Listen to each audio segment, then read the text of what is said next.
স্বাগত জানাই তোমাদের শিক্ষা দর্পণ চ্যানেলে। আজকের আলোচ্য বিষয় হলো গেস্টাল থিওরি অফ লার্নিং বা গেস্টাল তত্ত্ব বা অন্তর্দৃষ্টিমূলক শিখন তত্ত্ব। আজকে আমরা ক্লাসে গেস্টাল তত্ত্ব বা অন্তর্দৃষ্টিমূলক শিখন তত্ত্ব নিয়ে আলোচনা করব এবং সেই রিলেটেড তো এমসিকিউ টাইপের কোশ্চেন হতে পারে সে সমস্ত বিষয়গুলোকে নিয়ে আমরা আলোচনা করব। আমি তোমাদের আগের ক্লাসে আচরণবাদী তত্ত্বের মধ্যে প্যাভলভ, থর্নডাইক এবং স্কিনার পড়িয়ে দিয়েছি। তোমরা যদি এগুলো না দেখে থাকো ডিসক্রিপশন বক্সে লিঙ্ক দিয়ে দেবো, তোমরা দেখে নিতে পারো। এছাড়া আমি পার্সোনালিটি ব্যক্তিত্বের বিভিন্ন তত্ত্বগুলো বা ইন্টেলিজেন্সের বিভিন্ন তত্ত্বগুলো আমি পড়িয়ে দিয়েছি। এছাড়া সোশিওলজিক্যাল অফ ফাউন্ডেশন অফ এডুকেশনের মধ্যে বিভিন্ন বিষয়গুলো, এছাড়া ইন্ডিয়ান স্কুল, ওয়েস্টার্ন স্কুলের মধ্যে যে সমস্ত স্কুলগুলো অন্তর্ভুক্ত এগুলো আমার পড়ানো হয়ে গেছে। তোমরা যদি এগুলো না দেখে থাকো প্লেলিস্ট থেকে দেখে নিতে পারো। এছাড়া আমি প্রত্যেকদিন তোমাদের শর্ট ভিডিও আপলোড করে থাকি, যেখানে আমি ইম্পর্টেন্ট কি পয়েন্টগুলো বলে থাকি, যেগুলি তোমাদের যে কোনো কম্পিটিশন পরীক্ষায় প্রস্তুতি নেওয়ার জন্য বিশেষভাবে সাহায্য করবে। তোমরা যদি এগুলো না দেখে থাকো প্লেলিস্ট থেকে এগুলো দেখে নিতে পারো। এছাড়া আমার পড়ানো যদি তোমাদের ভালো লেগে থাকে চ্যানেলটা লাইক, শেয়ার এবং সাবস্ক্রাইব করতে ভুলবে না এবং পাশে থাকা বেল আইকনটি প্রেস করে দেবে, তাহলে আমি কোনো ভিডিও আপলোড করলে সবার আগে তোমাদের কাছে পৌঁছাবে। তাহলে শুরু করা যাক আজকে গেস্টাল তত্ত্ব বা অন্তর্দৃষ্টিমূলক শিখন তত্ত্ব। ভিডিওটা স্কিপ না করে পুরো ভিডিওটা দেখার অনুরোধ রইল, আশা করি তোমাদের ভালো লাগবে।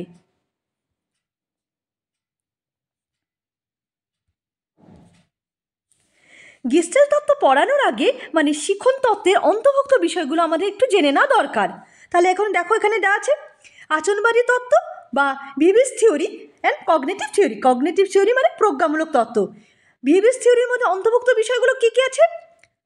থর্নডাইকের তত্ত্ব কন্ডিশনের মধ্যে আছে প্যাভলভের প্রাচীন অনুবর্ত, স্কিনারের সক্রিয় অনুবর্ত এবং আছে হালের তত্ত্ব। এটা হলো বিহেভিয়ার থিওরি বা আচরণমূলক তত্ত্বের মধ্যে অন্তর্ভুক্ত বিষয়।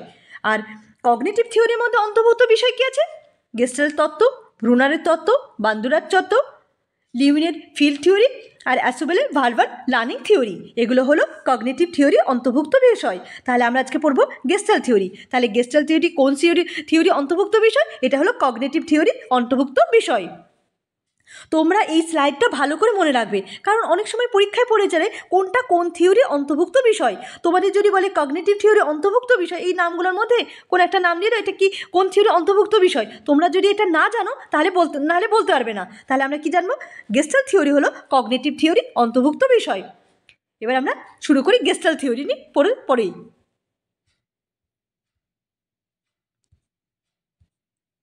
গেস্টাল থিওরি বা গেস্টাল তত্ত্ব। গেস্টাল একটি জার্মান শব্দ থেকে উৎপত্তি হয়েছে। এর অর্থ হলো কাঠামো, অবয়ব বা সম্পূর্ণ আকার।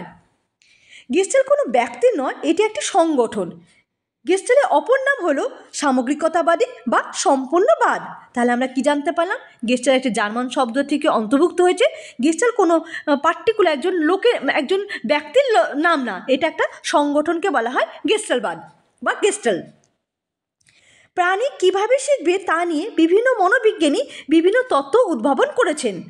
শিখনের যে তত্ত্বের মধ্যে আমরা অন্তর্দৃষ্টিমূলক বা ইনসাইড শিখন কৌশল বা শিখন সামগ্রিক তত্ত্ব জানতে পারি তাকেই বলে গেস্টালবাদ মতবাদ। তাহলে আমরা কি জানতে পারি?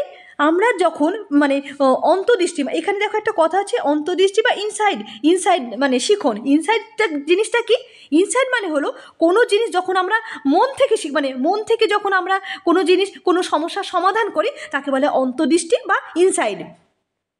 আচরণবাদীরা কী বলেছে? আচরণবাদীরা বলেছেন অনেক সময় আচরণবাদীর তত্ত্ব যারা দিয়েছেন তাদের মধ্যে যেমন থর্নডাইক যেমন বলেছে ট্রাই অ্যান্ড এরর মাধ্যমে আমরা কোনো সমস্যার সমাধান করি, প্রচেষ্টা ভুলের মাধ্যমে আমরা কোনো সমস্যার সমাধান করি। কিন্তু গেস্টালবাদীরা মনে করেন আমরা প্রচেষ্টা ট্রাই অ্যান্ড এররের মধ্যে কোনো সমস্যার সমাধান করি না, আমরা কোনো সমস্যার সমাধান মধ্যে আমরা মন থেকে করি, ইনসাইড লার্নিং অন্তর্দৃষ্টিমূলক শিখন থেকে আমরা কোনো সমস্যার সমাধান করি। এটাই হলো গেস্টালবাদী তত্ত্বের মূল বক্তব্য। তারা মনে করেন যে আমরা কোনো সমস্যার সমাধান করতে হলে আমরা হঠাৎ করে আমাদের মনে আইডিয়া আসে, সেখান থেকে আমরা কোনো সমস্যার সমাধান করতে পারি। এটাই গেস্টালবাদীদের মূল বক্তব্য। এরপর আমরা দেখে নিই আমরা এতক্ষণ পড়লাম, একটু আগে বললাম যে গেস্টাল্ট কোনো ব্যক্তির নাম, এটা একটা সংগঠন। এই যে গেস্টালবাদ মানে গেস্টাল্ট থিওরি যারা যারা দিয়েছেন তারা কে কে একটু দেখে নিই।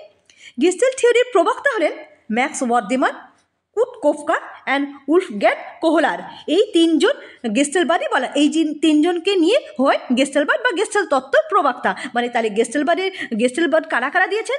ম্যাক্স ওয়ার্দিমান, কুট কোফকা অ্যান্ড কোহলার। এই কোহলার, কোফকা অ্যান্ড ওয়ার্দিমান এই তিনজনকেই বলা হয় গেস্টালবাদী বা গেস্টাল তত্ত্বের সমর্থন। আশা করি বোঝা গেল।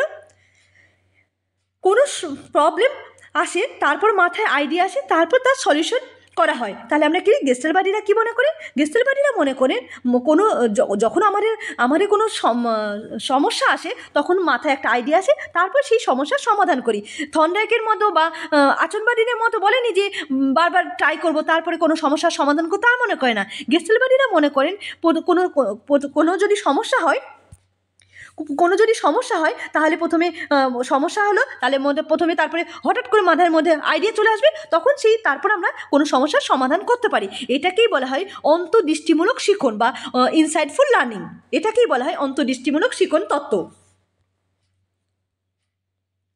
দেখো এবার দেওয়া আছে এখানে অন্তর্দৃষ্টিমূলক শিখন। সমস্যা সমাধানের জন্য শিখন পরিস্থিতির অংশগুলির মধ্যে হঠাৎ সমস্ত সম্পর্ক উপলব্ধি করাই হলো অন্তঃশিক্ষণমূলক শিখন। তাহলে কি হলো? অন্তঃশিখন কী জিনিস? হঠাৎ করে কোনো সমস্যার সমাধান করাকেই বলা হয় অন্তঃশিখন। আশা করি বোঝা গেল। এবার আমরা থিওরি মানে গেস্টাল্ট তত্ত্বে যে তিনজন সমর্থক আছেন, যেমন ম্যাক্স ওয়ার্দিমান, কুট কোফকা অ্যান্ড উলফগ্যাং কোহলার, এই তিনজন সম্বন্ধে এবার একটু জেনে নিই। প্রথমে জেনে নিই ম্যাক্স ওয়ার্দিমান।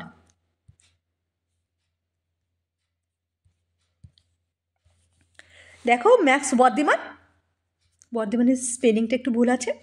ম্যাক্স ওয়ার্দিমানকে ফাদার অফ গেস্টাল্ট থিওরি বলা হয়। তাহলে ম্যাক্স ওয়ার্দিমান হলেন গেস্টাল্ট থিওরি ফাদারকে ম্যাক্স ওয়ার্দিমান। তিনি বলেছেন বাচ্চাদের মুখস্থ করতে হবে না, সব জিনিস বুঝতে হবে, হোল টু পার্ট। মানে তার ম্যাক্স ওয়ার্দিমান মনে করেন বাচ্চাদের কোনো জিনিস মুখস্থ করার তারা ঘোর বিরোধী ছিল। তারা মনে করেন সব জিনিস বুঝে পড়তে হবে।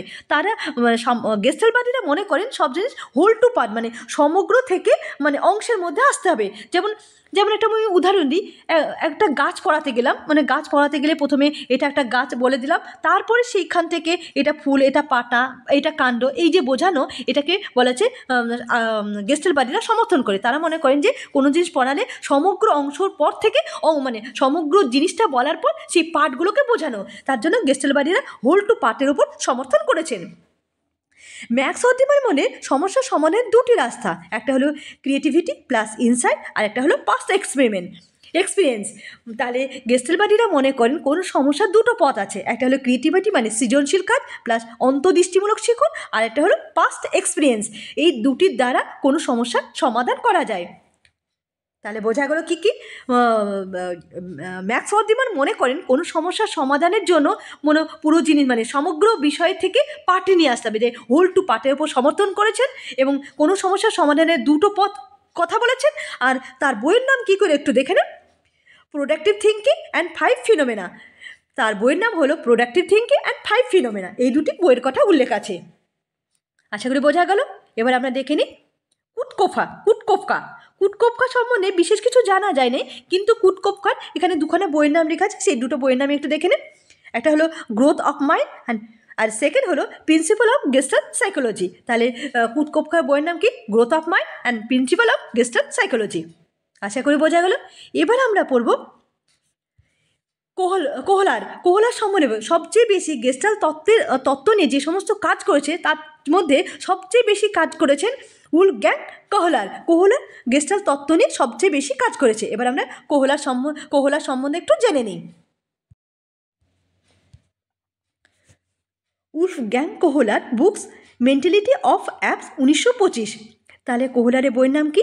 মেন্টালিটি অফ অ্যাপস 1925 সালে এই বইটা দিয়েছে। এই বইটা ভালো করে মনে রাখবে, অনেক সময় পরীক্ষায় পড়ে কোহলারের বইয়ের নাম কি। কোহলার বিভিন্ন প্রাণী কুকুর, মুরগি, হনুমান, শিম্পাঞ্জি নিয়ে পরীক্ষা করেছেন। এর মধ্যে শিম্পাঞ্জির পরীক্ষাটি বেশি তিনি 9টি শিম্পাঞ্জি নিয়ে পরীক্ষা করেছেন, এর মধ্যে সুলতান শিম্পাঞ্জি ছিল অন্যতম। তাহলে কি আমরা জানতে পারলাম? কোহলার তার বুক হল মেন্টালিটি অফ অ্যাপস 1925 সালে দিয়েছে।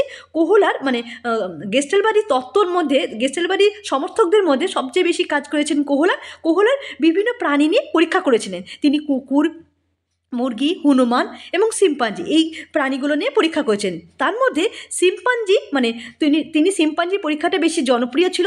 তিনি 9টা শিম্পাঞ্জি নিয়ে পরীক্ষা করেছিলেন। এই যে 9টা শিম্পাঞ্জি আছে তার মধ্যে সবচেয়ে বুদ্ধিমান বলতে গেলে ট্যালেন্টেড শিম্পাঞ্জি ছিল এই যে সুলতানের পরীক্ষাটা বেশি সাধারণত আমরা জানতে পারি। তাহলে আমরা একটু দেখে নিই সুলতানকে নিয়ে যে পরীক্ষাটা করেছিল সেই পরীক্ষাটা কী জিনিস। দেখো এখানে পিকচার দেওয়া আছে, যে পরীক্ষাটা করেছিল কোহলার, যে পরীক্ষাটা করেছিল সেই পরীক্ষার এখানে পিকচার দেওয়া আছে। কোহলার কী করেছিল? কোহলা একটা ক্ষুধার্ত শিম্পাঞ্জিকে একটা ঘরের মধ্যে ঢুকিয়ে দিয়েছিল, আর ঘরের মধ্যে রাখা ছিল কয়েকটা, এখানে দেখো পিকচার দেওয়া আছে, কয়েকটা বক্স ছিল, আর যেখানে ফ্যান টাঙানো হচ্ছে সেই রকম জায়গায় একটা কলা টাঙিয়ে দিয়েছিল। যেহেতু শিম্পাঞ্জিটা ক্ষুধার্ত ছিল, সেই শিম্পাঞ্জিটা তখন কী করলো, সে কলাটা খাওয়ার চেষ্টা করলো, সে লাফিয়ে খাওয়ার চেষ্টা করলো, কিন্তু সে কলাটা খেতে পারছিল না। তখন হঠাৎ শিম্পাঞ্জির মাথায় আইডিয়া আসলো যে কী করে সে কলাটা খেতে হবে, সেই জন্য ভাবনা চিন্তা করতে লাগলো। হঠাৎ আইডিয়া আসলো, তখন সে কী করলো, এই বক্সগুলোকে একটার পর একটা বক্স দিল, তারপর সে আরাম করে সে কলাটা খেয়ে নিতে পারলো। তখন এখান থেকে আমরা কী জানতে পারলাম? কোনো সমস্যা আসে তখন আশেপাশের দিক দেখে, যে হঠাৎ মাথায় আইডিয়া আসে তখন সেটা সমাধান করে, এটাকেই বলা হয় ইনসাইটফুল লার্নিং। এটা একটা পরীক্ষা। কোহলার আর একটা পরীক্ষা হয়েছিল।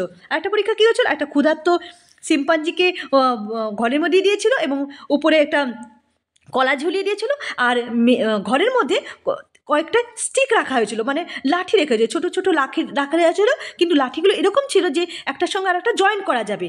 তো সেই মতো শিম্পাঞ্জি ক্ষুধার্ত ছিল, যেহেতু সে কলাটা খাওয়ার চেষ্টা করলো কিন্তু খেতে পারছিল না। তখন কি করলো, সেই লাঠিগুলো প্রথমে একটা লাঠি দিয়ে করা ছিল, কিন্তু একটা লাঠি সেই কলাটা হাত পাচ্ছিল না। তখন হঠাৎ মাথায় আইডিয়া হলো, তখন এই লাঠিগুলোকে মানে এই স্টিকগুলোকে একটার পর একটা জয়েন করলে, দেখুন এখানে পিকচার দেওয়া আছে, তারপর লাঠিটা বড় হয়ে গেলো, দিয়ে কলাটাকে খেয়ে নিতে পারলো।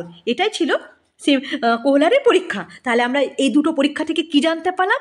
এই দুটো পরীক্ষা থেকে জানতে পারলাম মানুষের মনে আইডিয়া আসে, মানে কোনো সমস্যা আসলে মানুষের মধ্যে আইডিয়া আসে, তখন সেই আইডিয়া থেকে কোনো সমস্যার সমাধান করে। এটাই ছিল গেস্টাল্ট থিওরির মূল বক্তব্য, আর এটাই ছিল মানে কোহলারের ইনসাইটফুল লার্নিংয়ের মূল বক্তব্য। আশা করি বোঝা গেল। এরপর আমরা দেখে নিই কী আছে। এবার দেখো, গেস্টালবাদী মনোবিদগণ অন্তর্দৃষ্টি জাগরণের জন্য দুটি মানসিক প্রক্রিয়ার উপর জোর দিয়েছেন। এই দুটি বিষয় কি কি? একটা হলো পৃথকীকরণ, একটা হলো সামান্যীকরণ। এবার আমরা দেখে নিই পৃথকীকরণ কী জিনিস বা সামান্যীকরণ কী জিনিস, সেগুলো আমরা দেখে নিই। পৃথকীকরণ কী জিনিস? শিক্ষণ পরিস্থিতির মধ্যে যেগুলি অপ্রাসঙ্গিক সেগুলিকে বাদ দিয়ে কেবলমাত্র প্রাথমিক বা সাধারণ বৈশিষ্ট্যগুলিকে বেছে নেওয়ার নামই হলো পৃথকীকরণ। মানে আমরা কি একটা বিষয়ের মধ্যে যেসব অনেক কটা বিষয় আছে তার মধ্যে যেগুলো অপ্রাসঙ্গিক সেগুলোকে বাদ দিয়ে, মানে যেগুলো গুরুত্বপূর্ণ বিষয় সেগুলোকে অন্তর্ভুক্ত করা, সেটাই হলো পৃথকীকরণের বিষয়। এবার দেখি সামান্যীকরণ কি? এরপর ওই সাধারণ বৈশিষ্ট্যগুলির উপর ভিত্তি করে যে সামান্য ধর্মী সূত্র তৈরি করে তাকেই বলা হয় সামান্যীকরণ।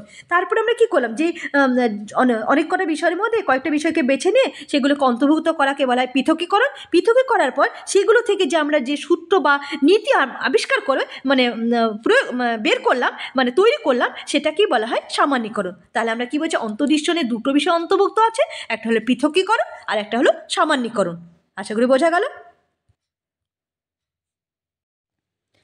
এরপরে কি আছে দেখে নিই একটু। এরপর আছে গেস্টালবাড়ি সংগঠনের নীতি, মানে গেস্টালবাড়িতে যে 5টা নীতি মানে প্রিন্সিপালের কথা বলেছে সেই নীতিগুলো এবার একটু দেখে নিই। প্রথমে কি আছে? বিচ্ছিন্নকরণের নীতি, 2 আছে সাদৃশ্যের নীতি, 3 আছে নৌকট্যের নীতি, 4 আছে ধারাবাহিকতার নীতি, আর 5 আছে পরিমিতির নীতি। মানে হলো ল অফ প্রয়োজনের, law of similarity, law of proximity, law of continuous আর ল অফ ক্লোরেন্স। এবার যে নীতিগুলো আছে সেই নীতিগুলো এবার একটু দেখে নিই প্রত্যেকটা। প্রথমটা কি আছে? বিচ্ছিন্নকরণের নীতি। বিচ্ছিন্নকরণের নীতি মানে কি?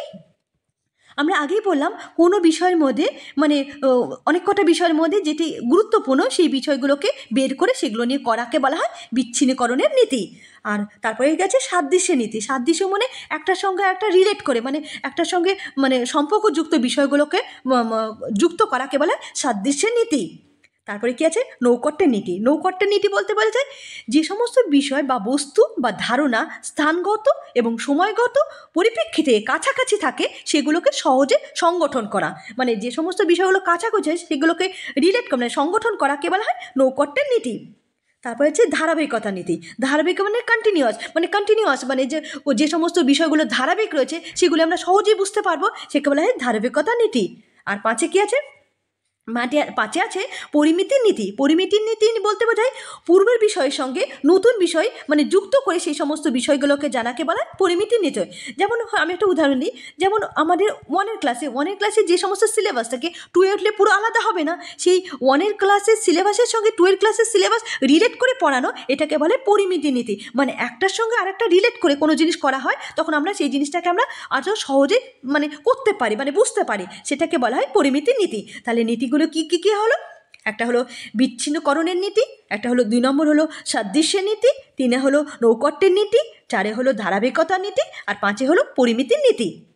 তোমরা এই নীতিগুলো একটু পড়ে রাখবে, কারণ অনেক সময় বলতে পারি যে গেস্টাল্ট তত্ত্বের যে নীতিগুলো আছে নীতিগুলো কি বলে তাহলে বলতে পারবে। এরপরে দেখে নি কি আছে। এবার আমরা দেখব শিক্ষাক্ষেত্রে গেস্টাল্ট তত্ত্বের প্রয়োগ। প্রথম পয়েন্ট কি আছে, শিক্ষাক্ষেত্রে গেস্টাল্ট তত্ত্বের প্রয়োগ। 1 নম্বর হলো বর্তমান শিক্ষা ব্যবস্থায় সামগ্রিক পদ্ধতির উপর গুরুত্ব দেওয়া হয়। বর্তমানে যে কোনো বিষয় যেমন ইতিহাস, রাষ্ট্রবিজ্ঞান, গণিত ইত্যাদি বিষয় প্রথমে পাঠ্য বিষয়ের একটি সমগ্র রূপ শিক্ষার্থীর সামনে তুলে ধরা হয় এবং সেই সঙ্গে ছোট ছোট অংশে ভাগ করে তার প্রতিটি অংশ ব্যাখ্যা করা হয়। তাহলে আমরা কী করে সামগ্রিকতার মানে কী করছে, এটা যেটা বলা হয়েছে হোল টু পার্ট। গেস্টালবাদীরা মনে করে একটা সমগ্র বিষয় জানিয়ে তারপর সেই পার্টগুলোকে মানে অংশগুলোকে বোঝানো, এতে শিক্ষার্থীরা আরও ভালোভাবে শিখবে। যেমন আমরা আগেই একটা উদাহরণ দিলে, একটা গাছ পড়াতে গেলে পুরো গাছটাকে প্রথমে দেখিয়ে দিলে এটা একটা গাছ, গাছের এটা পাতা, এটা ফুল, এটা পার্টগুলোকে ফুল কোনটা, পাতা কোনটা, কোনটা কাণ্ড ইত্যাদি দেখায়। এটাই গেস্টালবাদীরা মনে করে। গেস্টালবাদীরা মনে করেন যে গেস্টাল্ট তত্ত্বকে যদি প্রয়োগ করে শ্রেণীকক্ষে শিক্ষাদান করা হয়, একটা পুরো জিনিস বলে আজকে আমি এটা পড়াচ্ছি, বললাম যে এর মধ্যে অন্তর্ভুক্ত বিষয়গুলো বললাম, তারপর প্রত্যেকটা আলাদা আলাদা করে শুরু করে, এতে শিক্ষার্থীরা আরও ভালোভাবে সেই জিনিসটা রিলেট করে মানে আরও ভালোভাবে পড়তে পারে, এটাই বলা হয়েছে। 2 নম্বর কি আছে, 2 নম্বর হলো সংগঠিত বিষয়ের সঙ্গে অপ্রাসঙ্গিক বিষয়গুলিকে দূর করে প্রাসঙ্গিক বা সাধারণধর্মী বৈশিষ্ট্যগুলি বিচ্ছিন্ন করা হলো এই নীতির মূল কথা। সুতরাং শিক্ষকের কার্যকর করে তুলতে হলে শিক্ষকের লক্ষ্য রাখতে হবে যাতে শিক্ষণীয় বিষয় প্রাসঙ্গিক এবং বৈশিষ্ট্যকে শিক্ষার্থীদের বিচ্ছিন্ন ও পৃথক করতে পারে। যেমন কী বলছে, যেগুলো অনেক বিষয়ের মধ্যে যেগুলো গুরুত্বপূর্ণ সেই সমস্ত বিষয়গুলো মানে জোর দিয়ে সেগুলোকে পড়ানোকে বলা হয় এই শ্রেণীকক্ষে যদি এরকম করে পড়ানো যায় তাহলে শিক্ষার্থীরা আরও ভালোভাবে মানে শিক্ষাদান করতে পারবে। এই দুটোই বলা হয়েছে। তারপরে পয়েন্ট দেখে নিই, 3 নম্বর কী হয়েছে, 3 নম্বর হলো সামগ্রিকতাবাদীদের গেস্টাল্ট মতবিদগণ সাদৃশ্যের উপর গুরুত্ব দিয়েছেন। তাদের মতে শিক্ষণ কৌশল এমনভাবে সংগঠন করতে হবে যাতে শিক্ষার্থীরা সাদৃশ্য বিষয় চিহ্নিত করতে পারে। যেমন কোনো জিনিস একটার সঙ্গে আর একটা যখন রিলেট করে পড়ানো হয় সেই জিনিসটা আরও ভালোভাবে মনে থাকে, এই জন্য সাদৃশ্যের বিষয়গুলির ওপর গুরুত্ব দেওয়ার কথা বলেছে। সাদৃশ্য করে যদি আমরা নিজেরাও যখন পড়ি, যখন আরেকটার সঙ্গে আরেকটা সাদৃশ্য করে পড়ি সেটা আমাদের ভালো মনে থাকে। এই জন্য শ্রেণীকক্ষে যখন পড়ানো হবে তখন সাদৃশ্য বিষয়গুলোকে অন্তর্ভুক্ত করে সেই জিনিসগুলো বোঝালে সেই ছাত্রীরা আরও ভালোভাবে সেটাকে বুঝতে পারবে, এটাই বলা হয়েছে। 4 নম্বর পয়েন্টে কী বলেছে, যদি শিক্ষক দুটি বিষয় সম্পর্কযুক্ত বিষয় পরপর পড়ায় তবে শিক্ষার্থীরা বিষয় দুটির মধ্যে সম্বন্ধ স্থাপন করতে পারবে এবং সেই সঙ্গে শিক্ষার্থীদের অন্তর্দৃষ্টি জাগবে। তাহলে কী বলা আছে, দুটো বিষয় রিলেট করে যা পড়ালে শিক্ষার্থীরা ভালোভাবে বুঝবে আর তার মধ্যে অন্তর্দৃষ্টি জাগ্রত হবে। 5 নম্বর পয়েন্ট কী আছে, সামগ্রিকতাবাদী অনুযায়ী শিক্ষণ কোনো অন্তর্দৃষ্টির জন্য ঠিকই, কিন্তু এই অন্তর্দৃষ্টি আসে বিভিন্ন অংশের মধ্যে ধারাবাহিকতা বজায় থাকলে। অর্থাৎ শিক্ষকের কর্তব্য হলো পাঠ্য বিষয়ে ধারাবাহিকতা ভাবে শিক্ষার্থীদের কাছে উপস্থাপন করে। আমি আগেই বলেছিলাম কোনো বিষয় যখন ধারাবাহিকভাবে বজায় রাখবে তখন সেই জিনিসটাকে আরও ভালোভাবে শিখবে। তাহলে শিক্ষকের কর্তব্য কী হবে?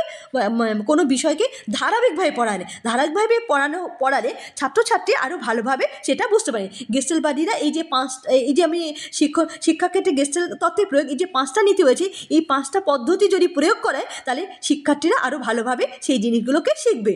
আশা করি বোঝা গেল। এবার আমরা দেখে নিই যে activation of insightful learning of insightful theory of learning, activation of the insightful theory of learning. যে ইনসাইটফুল মানে গেস্টাল্ট থিওরির মধ্যে যে অ্যাক্টিভিশনের যে সমস্ত শব্দগুলো ব্যবহার করেছে সেগুলো কী কী সেগুলো দেখে নিন। প্রথমে কী আছে? I have found, I feel, eureka. আমরা যখন কোনো জিনিস আবিষ্কার মানে কোনো জিনিস হঠাৎ করে কোনো জিনিস আবিষ্কার হয়েছে তখন এই গেস্টেলবাদীরা একটা শব্দ রয়েছে, সেটা হয়েছে ইউরেকা। ইউরেকা বলে চিৎকার। যেমন কোনো জিনিস কিছু হচ্ছিল না, হঠাৎ করে সেই জিনিসটা মানে মানে সাকসেস হয়ে গেলাম, মানে আবিষ্কার করে যাম, তখন সেটাকে বলা হয়, গেস্টেলবাদীরা বলেছেন, ইউরেকা। আহা মুভমেন্ট মানে যে কোনো জিনিস আমরা যদি কোনো জিনিস পেরে যাই তখন আহা বলে উঠি না, এটাকে বলে আহা মুভমেন্ট। তাহলে গেস্টেলবাদী দুটো শব্দ ইউজ করেছে, একটা হলো ইউরেকা আর একটা হলো আহা মুভমেন্ট। আশা করি বুঝতে পারলে। এবার আমরা গেস্টেল তত্ত্ব থেকে যে সমস্ত এমসিকিউ টাইপের কোশ্চেন হতে পারে সেগুলো নিয়ে একটু আলোচনা করে নিই। দেখো প্রথম কোশ্চেন কি আছে? সমগ্র অংশগুলির কেবল যোগফল নয় কারা বলেছেন? অপশান কি আছে?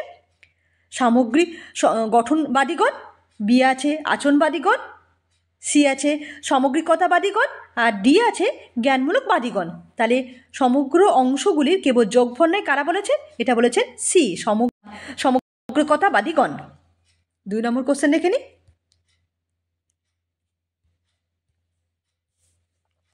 নিম্নলিখিত কোন মনস্তাত্ত্বিক গেস্টাল্ট তত্ত্বের সমর্থক নয় বলেছে? অপশানগুলো দেখে নিই। 1 নম্বর হলো কার্ট লিউইন, 2 আছে ম্যাক্স ওয়ার্দিমান, সি আছে কোফকা, আর ডি আছে কোহলার। তাহলে আমরা কি জানি? গেস্টাল্ট তত্ত্বের সমর্থক মানে কাদেরকে নিয়ে গেস্টাল্ট হয়েছে? ম্যাক্স ওয়ার্দিমান, কোফকা অ্যান্ড কোহলার, এই 3জনকে গেস্টালবাদ বলা হয় বা 3জনকে নিয়ে গেস্টালবাদ তৈরি হয়েছে। তাহলে কে সমর্থক নয়? এটা হবে এ, এটা হলো কার্ট লিউইন। এটার অ্যান্সার হবে এ। 3 নম্বর কোশ্চেনটা নিয়ে নিই। মনস্তত্ত্বের কোন দৃষ্টিভঙ্গি প্রত্যক্ষের নিয়মাবলী উল্লেখ করেছেন? প্রত্যক্ষের নিয়মাবলী কে উল্লেখ করেছেন সেটা জানতে চেয়েছে। অপশানগুলো দেখে নিই। 1 নম্বর হলো আচরণবাদীগণ, বি আছে সামগ্রিকতাবাদী, ডি আছে জ্ঞানমূলক মনস্তত্ত্ব, আর ডি আছে কোনোটিই নয়। তাহলে কোনটি প্রত্যক্ষের নিয়মাবলী সমর্থনকে এটা করেছে? সামগ্রিকতাবাদ। 4 নম্বর কোশ্চেন দেখে নিই।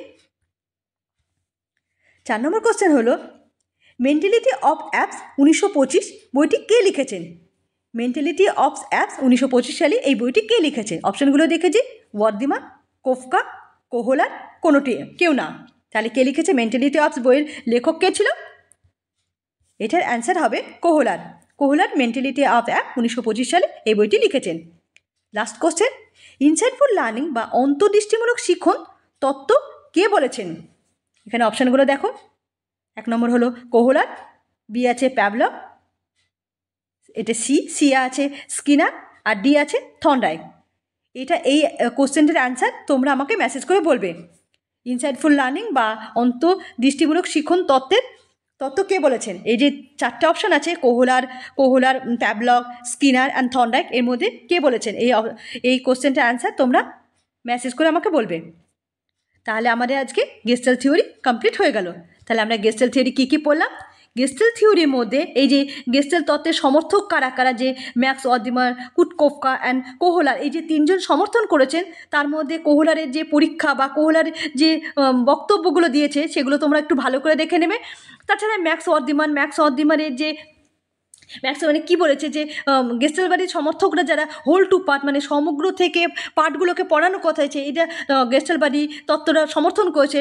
বা কোহলারের যে ইনসাইটফুল লার্নিং যে পরীক্ষাটা, তারপর যে দুটো নীতির কথা উল্লেখ, যে সামান্যীকরণ, পৃথকীকরণ নীতি, এই নীতিগুলো, তাছাড়া যে 5 প্রিন্সিপাল, যে গেস্টাল্ট তত্ত্বে যে 5 প্রিন্সিপাল আছে, বিচ্ছিন্নকরণের নীতি বা সাদৃশ্যের নীতি, নৌকট্যের নীতি, ধারাবাহিকতার নীতি, পরিমিতির নীতি, এই নীতিগুলো অবশ্যই একটু দেখবে। আর এই যে এমসিকিউ টাইপের কোশ্চেন করালাম, এরকম টাইপেরই তোমাদের পরীক্ষা এরকম টাইপেরই কোশ্চেন পড়বে। তোমরা এগুলো ভালো করে করলে তোমরা গেস্টাল্ট থিওরি থেকে যে সমস্ত কোশ্চেন পড়লে তোমরা সব কোশ্চেনে অ্যান্সার দিতে পারবে। আর তোমাদের যদি কোনো কোশ্চেন থাকে, কোনো জিনিস বুঝতে অসুবিধা হয়, আমাকে মেসেজ করবে, আমি তার উত্তর দেব। আর আমার পড়ানো যদি তোমাদেরকে ভালো লেগে থাকে, চ্যানেলটাকে লাইক, শেয়ার এবং সাবস্ক্রাইব করতে ভুলবে না। ধন্যবাদ।